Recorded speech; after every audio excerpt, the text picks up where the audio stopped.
प्रश्न ब्रह्मचर्य से संबंधित है और प्रश्नकर्ता का कहना है कि वो ब्रह्मचर्य का पालन करते हैं, किंतु फिर भी उन्हें समस्याएं आती हैं। प्रश्नकर्ता का कहना है कि वो हर स्त्री को, हर बहन को अपनी बहन की तरह ही देखते हैं, लेकिन फिर भी रात को उनको सपने आते हैं और उनके साथ समस्याएं होती हैं।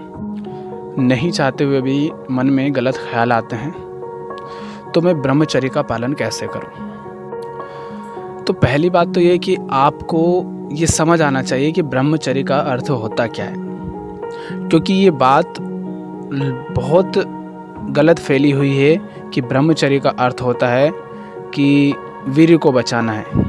ये बहुत गलत बात है।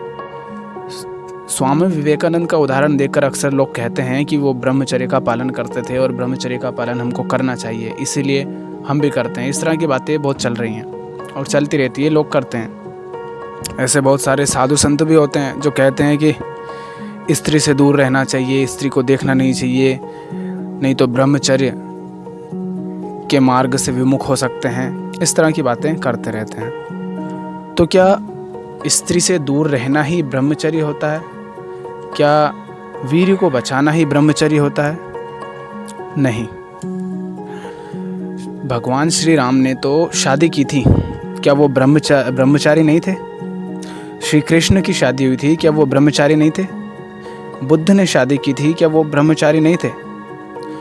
अरे, किसने कह दिया कि ब्रह्मचर्य के लिए तुम्हें स्त्रियों से दूर रहना पड़ेगा, उनके बारे में तुम्हें ख्याल नहीं लाने हैं?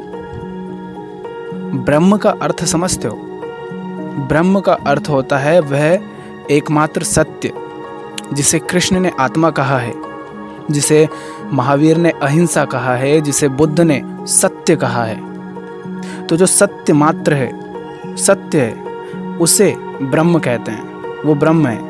ब्रह्म भी वही है, सत्य भी वही है, अहिंसा भी वही है, ध्यान भी वही है, प्रेम भी वही है, हर नाम उसी के हैं। तो ब्रह्मचर्य का अर्थ हुआ, ब्रह्म माने सत्य और चर्य माने चर्या करना। सत्य में चर्या करना, या चर्या को कह दो जीवन जीना, सत्य में जीवन जीना, उसे ब्रह्मचर्य कहते हैं। जीवन को सत्य में जीना, वास्तविकता में जीवन को जीना, वो ब्रह्मचर्य होता है। जो है उसे स्पष्ट देख पाना ब्रह्मचर्य होता है।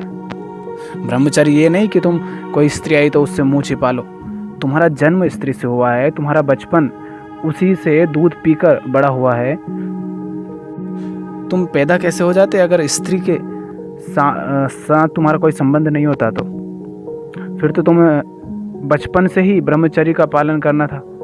पैदा भी तुम्हें कहीं और से होना था, स्त्री के गर्भ से तो होना नहीं था। तो ये बातें भुला दो कि ब्रह्मचर्य का अर्थ होता है स्त्रियों से दूर रहना। अगर पुरुष ब्रह्मचर्य का पालन करे, उसके लिए वो स्त्री से दूर रहे, और अगर किसी स्त्री को ब्रह्मचर्य का पालन करना हो तो वो किससे दूर रहेगी? वो अपने आप से दूर हो जाएगी क्या? तो ब्रह्मचर्य का अर्थ होता है सत्य में चर्या करना, सत्य में जीवन जीना, उसे ब्रह्मचर्य कहते हैं। तो ये जो परिभाषा बना रखी है कि वीर्य का बचाव करना है, स्त्रियों से दूर रहना है, ये झूठी और गलत बात है जो ब्रह्मचर्य के बारे में फैली हुई है। दूसरी बात कि तुम्हें सपने आते हैं, तुम्हारे मन में ख्याल आते हैं उनके बारे में, तो तुम्हें इतना समय कैसे मिलता है? कुछ काम अच्छा करो जिसमें कि तुम इतने व्यस्त हो जाओ कि तुम्हें ख्याल ही ना आए। पता है, रात को ये जो सपने आते हैं वो आते किसको है? वो उस व्यक्ति को सपने आते हैं जिसने दिन में मेहनत नहीं की। जो व्यक्ति दिन में जी तोड़ मेहनत करता है ना, वो रात को जब सोने जाता है तो उसको पता भी नहीं चलता कब उसे नींद आ गई। इतनी गहरी नींद आती है। अब तुम कुछ काम ही नहीं करोगे, मेहनत ही नहीं करोगे, तो पहली बात तो तुम्हें नींद आएगी नहीं फिर बहुत समय तक। समय से पहले ही तुम सो जाते हो, तो फिर तुम्हारे मन में वो ख्याल आने लगते हैं। और दूसरी बात, तुम्हारे मन में ये गलत धारणा है कि स्त्रियों के बारे में सोचना नहीं है। अब तुम्हें ये बात ध्यान रखनी है कि स्त्रियों के बारे में नहीं सोचना, तो वो बात तुम्हें हमेशा याद रहती है और तुम्हारे मन में हमेशा फिर ख्याल ही आते हैं। तो एक तो तुम डरे हुए हो कि कहीं मेरे मन में वैसे ख्याल ना आ जाए जिससे मेरे को नहीं लाने चाहिए। अब तुम्हारे डर के कारण वो ख्याल और आते हैं। और दूसरा, तुम कुछ कर नहीं रहे होगे अच्छा काम जिसमें कि तुम्हारा मन इस तरह से लग जाए कि तुम्हें समय ही ना मिले कुछ और सोचने का। तो समाधान यही है कि एक तो अपने जीवन में ऐसे काम लाओ कि जिनमें तुम इतने व्यस्त हो जाओ कि तुम्हें कब नींद आती हो उसका पता नहीं चले। और दूसरा, ये जो गलत धारणा बना रखी है कि स्त्रियों से दूर रहना है, ये भुला दो, ये व्यर्थ की बात है। स्वामी विवेकानंद के पास बड़ा लक्ष्य था, इसलिए शादी उन्होंने नहीं की। उनको पता था कि मैं शादी में अगर समय दूंगा तो मैं वो काम नहीं कर पाऊंगा जिसके लिए मेरा जन्म हुआ है, जो मैं करना चाहता हूँ। उन्होंने फटाफट अपना काम किया और चले गए। वो तो अपनी बीमारियों तक का ध्यान नहीं दे रहे थे। तो लक्ष्य होना चाहिए। जब लक्ष्य होता है, बड़ा काम होता है, तो तुम्हें समय ही नहीं मिलता किसी छोटी मोटी बात के बारे में सोचने से। किसी के पैर में एक कांटा गड़ गया हो और सामने उसके अगले कदम पर ही एक सांप फन फैलाकर बैठा हो, तो उसे पता हो कांटे का दर्द महसूस होगा? नहीं होगा। क्यों? क्योंकि सामने उससे भी ज़्यादा बड़ा गहरा दर्द बैठा है। तो इसीलिए अगर जीवन में जब बड़ा लक्ष्य होता है ना, उस व्यक्ति को आसपास की छोटी छोटी समस्याएं, छोटी छोटी परेशानियां, चिंताएं, ये सब उसे परेशान नहीं करती फिर। इसीलिए जो व्यक्ति संघर्षरत होता है वो संघर्ष भी करता है और ये आम आदमी की तरह वो परेशान नहीं रहता है। जितने भी लोगों को ये जो समस्याएं होती हैं छोटी मोटी, या इससे दिक्कत है, कभी उससे दिक्कत है, कभी कुछ परेशानी है, ये सब इसलिए हैं क्योंकि तुम्हारे पास कुछ बड़ा काम नहीं है करने को। जब जीवन में बड़ा काम होता है तो सब समस्याएं अपने आप गायब हो जाती हैं, पता भी नहीं चलता है कि क्या समस्या है जीवन में। और ये सब छोड़ो कि लड़की है तो उसको बहन की तरह देखता हूँ, कोई औरत है तो उसको माँ की तरह देखता हूँ। देखते तो हो ना, कोई भाई बहन नहीं है, कोई माता पिता नहीं। स्त्री को स्त्री की तरह ही देखो, कुछ और देखने की ज़रूरत नहीं है। अपने आप सब हो जाता है, सारी समस्याएं ख़त्म हो जाती है जब जो कर रहे हो उसका अर्थ पता हो कि क्या कर रहे हैं। तुम्हें पता भी तो हो कि तुम कर क्या रहे हो। तुम ब्रह्मचर्य का पालन कर रहे हो और तुम्हें पता ही नहीं कि ब्रह्मचर्य होता क्या है। ऋषियों ने, संतों ने आत्मा को ब्रह्म कहा है, और ब्रह्म में चर्या करना माने सत्य में जीवन जीना होता है। और तुम पता नहीं क्या मन में कल्पनाएं लिए घूम रहे हो। सही जीवन जियो। क्या काम कर रहे हो, क्या बोल रहे हो, क्या सोचते हो, क्या खाते हो, इन सब पर थोड़ा ध्यान दो। और जीवन को जितने अच्छे से जियोगे, जितने सही काम के लिए, जितने सही मकसद के लिए जियोगे, उतना ही कम समय मिलेगा किसी और काम पर ध्यान देने के लिए।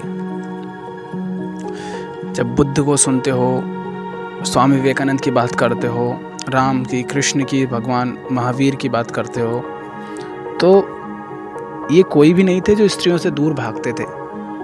इनके काम, इनका लक्ष्य इतना बड़ा था कि उन्होंने कहा कि ये सब में समय व्यर्थ नहीं करेंगे। अगर यहाँ समय व्यर्थ करते रह गए तो जो काम बड़ा है, जो जरूरी है, जो आवश्यक है, जो करना है, वो नहीं हो पाएगा। तो इसलिए वो घर से दूर निकले। और ऐसा नहीं कि वो हमेशा घर से दूर रहे। जब जान गए कि करना क्या है और कैसे करना है, तो वापस वो वहीं पर आए जहाँ से वो गए थे। गाँव में गए, स्त्री से मिले, पुरुषों से मिले, बच्चों से मिले, सबसे मिले, सबको उन्होंने उपदेश दिए, सबकी बातें सुनी, सबसे बातें करी। स्त्री को जान लो कि वो क्या है, तुम स्वयं को जान लो कि तुम क्या हो। उसके बाद तुम्हें ये सब करने की ज़रूरत ही नहीं रहेगी कि कौन स्त्री कौन पुरुष। आध्यात्मिक व्यक्ति के लिए तो न स्त्री है न पुरुष है, चेतना मात्र है।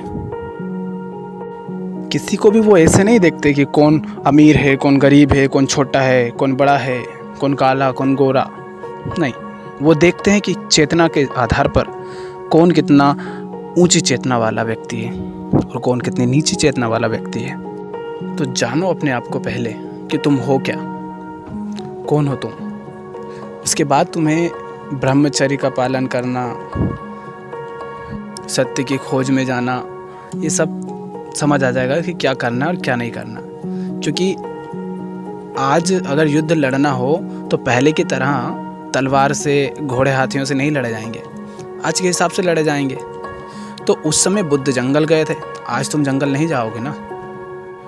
तो ये जो आपका एक और प्रश्न था कि बुद्ध की तरह जंगल में जाना है, तो वो भी उसका वैसे मैं जवाब पहले ही दे चुका हूँ। तो वैसा भी आज संभव नहीं, क्योंकि समय के अनुसार सब कुछ बदलता रहता है। इसलिए जो करने का निर्णय लो, पहले उसे समझ लो कि वो है क्या। और कुछ भी करने से पहले स्वयं को समझो कि तुम कौन हो। जब तक हम खुद को नहीं जानते, किसी और के बारे में क्या धारणा बना सकते हैं। हमारी आँखें हैं, कान हैं, हमारी ये जो इंद्रियां हैं, इन्हीं के आधार पर तो हम कुछ भी कहते हैं ना कि कोई व्यक्ति है, कोई दीवार है, कोई घर है। अगर आँखें ही ना हो तो तुम कैसे कह पाओगे कि तुम्हारे सामने कोई पेड़ है या कोई व्यक्ति खड़ा है। कान ना होंगे तो तुम कैसे कह सकते हो कि किसी तरह की आवाज़ें होती भी हैं। तुम इन इंद्रियों के आधार पर ही तो कहते हो ना। और इंद्रियों का क्या है, इंद्रियां तो नष्ट हो जाती हैं, नश्वर है शरीर तो अगर इंद्रियां ही ना हो तुम्हारी, आँख, नाक, कान, जीभ, त्वचा, ये सब, तो कैसे तुम्हें पता चलेगा कि कुछ है भी। अंधा कैसे बताएगा कि पेड़ दिखता कैसा है, नहीं बता सकता ना। उसी तरह जब तक तुम्हें नहीं पता कि तुम हो कौन, जब तक तुम इन इंद्रियों के आधार पर ही देखोगे कि जो इंद्रियों से पता चला उसे ही तुम वास्तविक मानोगे, तब तक इसी तरह से भ्रांतियां रहेंगी मन में। तो ये भ्रांतियां दूर हो, इसके लिए स्वयं को जानना ज़रूरी है। और स्वयं को जानना, देखो ये जो कुछ लोग हैं जिन्होंने कह दिया कि अपने आप अंदर से ज्ञान पता चल जाता है, अपने आप समझ आ जाता है कि मैं कौन हूँ, क्या हूँ, ज्ञान की प्राप्ति हो जाती है। बुद्ध को हो गई थी, हमें भी हो जाएगी। नहीं, ऐसे नहीं होता है। बुद्ध को अपने आप नहीं हुई थी, बहुत मेहनत की उन्होंने। कितने ही साल, वो 8-10 साल तक वो वन में भटकते रहे, यहाँ से वहाँ, वहाँ से वहाँ, न जाने कितने संतों ऋषियों से वो मिले हैं। उसके बाद जाकर उन्होंने जाना है कि क्या हैं वो। तो इतना आसान नहीं है कि अपने आप ज्ञान प्राप्त हो जाए। तो ये जो लोग कहते हैं कि अपने आप हो जाता है, ये सब पागल बना रहे हैं, इनकी बातों में ना आए। इसके लिए तुम्हें पढ़ना पड़ेगा, जानना पड़ेगा, सुनना पड़ेगा, समझना पड़ेगा, सब करना पड़ेगा, मेहनत करनी पड़ेगी। यूँ ही इतना आसान अगर होता है तो हर व्यक्ति घर बैठे बैठे बुद्ध हो जाता। तो तुम्हारे प्रश्न का समाधान यही है कि पहले तो खुद को समझो। दूसरा, जो ब्रह्मचर्य है, ब्रह्मचर्य अर्थ समझो, उसका सही अर्थ समझो। उसके बाद काम ढूंढो, सही काम ढूंढो जीवन में। यही उसका समाधान है। फिर कोई समस्या नहीं आएगी।